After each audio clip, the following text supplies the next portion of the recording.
किसान भाइयों, अब धान का सीज़न स्टार्ट है। बहुत सारे किसान साथी हमारे पौधे डालने की तैयारी में हैं।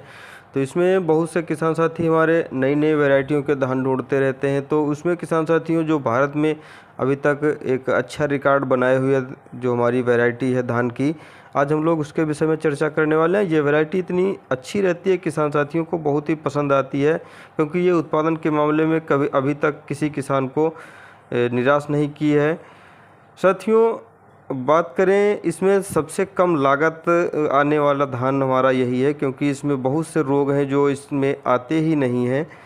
तो जिस कारण किसान साथियों की हमारी लागत काफ़ी इसमें कम रहती है। किसान साथियों, बात करते हैं इसके उत्पादन के बारे में, इसके समय के बारे में, इसके बीज दर के बारे में और इसकी पौध जो है उसके बारे में।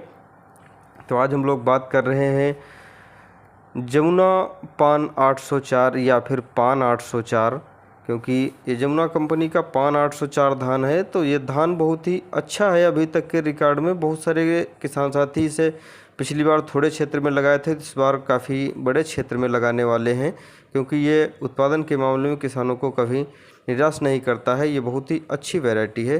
किसान साथियों, इसकी आप लोग पौध जितना जल्दी करते हैं उतना ही अच्छा रहता है। तो आप लोग इसकी पौध की रोपाई मई लास्ट तक ज़रूर कर दें, क्योंकि इसके जो उत्पादन है इसके लिए पर्याप्त समय का होना बहुत ज़रूरी है, क्योंकि ये वैरायटी हमारी लगभग 140 से 145 दिन की वैरायटी है। ये हल्का मोटे दानों में गिनी जाती है वैरायटी। और इस वैरायटी की ऊंचाई की बात करें तो ये लगभग 110 से 115 सेंटीमीटर होती है। तो इसमें जो किसान साथियों को पुआल काफ़ी अच्छा प्राप्त होता है, उसके साथ साथ में इसमें बालियों की संख्या काफ़ी बड़ी होती है और दानों की संख्या उसमें भरी हुई काफ़ी ज़्यादा रहती है। किसान साथियों, इस वैरायटी में एक सबसे अच्छा प्लस पॉइंट ये रहता है कि ये जो हमारी वैरायटी रहती है जमुना पान 804, ये झुलसा रोग के प्रति बहुत ही सहनशील होती है। तो इसमें जो भी झुलसा रोग लगते हैं धान में, बैक्टीरिया लीफ ब्लाइट या फिर अन्य जो भी रोग लगते हैं फफूंद से, उनके प्रति ये सहनशील होती है। तो इसमें किसान साथियों की यहाँ पर लागत कम हो जाती है, क्योंकि कहीं न कहीं पर आप लोगों को धान की फसल में 1-2 बार फंजीसाइड का इस्तेमाल करना ही पड़ता है। तो इस धान में ऐसा नहीं रहता है। बहुत ही रेयर कंडीशन में आप लोगों को इसमें फंजीसाइड डालना पड़ सकता है, नहीं तो नहीं ही डालना पड़ता है। इसका तना काफ़ी मजबूत होता है, जिस कारण ये गिरता भी नहीं है धान। और साथियों, इसमें हम लोग इसके उत्पादन के बारे में बात करें तो इसमें उत्पादन 30 से 35 कुंटल पर एकड़ के हिसाब से आराम से प्राप्त हो जाता है। इसमें किसान साथियों को बहुत ज़्यादा मेहनत नहीं करनी पड़ती है इतने उत्पादन तक। यदि आप लोग इसमें अच्छा उत्पादन लेना चाहते हैं तो इसमें जब भी आप लोगों की बालियाँ बनने का समय होता है, गाले में जब धान होता है, तो उस समय आप लोग NPK 0050 का एक स्प्रे देते हैं, तो जिससे हमारे दानों की चमक और दानों का भरान काफ़ी अच्छा हो जाता है।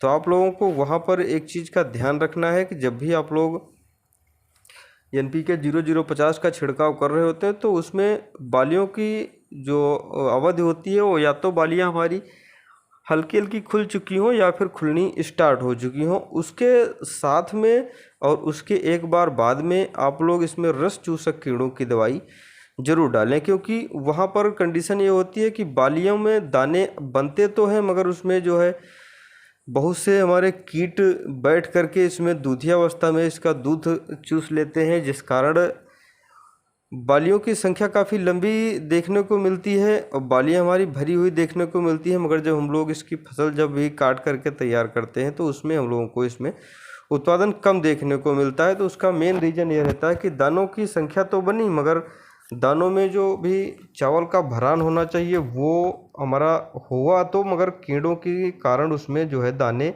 नहीं अंदर बन पाए, जिस कारण इसमें किसान भाइयों को हमें उत्पादन कम देखने को मिलता है। तो किसान साथियों, आप लोग यहाँ पर इस चीज़ का विशेष ध्यान रखें और समय समय पर आप लोगों को कोई दिक्कत आ रही है धान की खेती में या फिर अन्य किसी प्रकार की खेती में, तो आप लोग हमें व्हाट्सअप कर सकते हैं।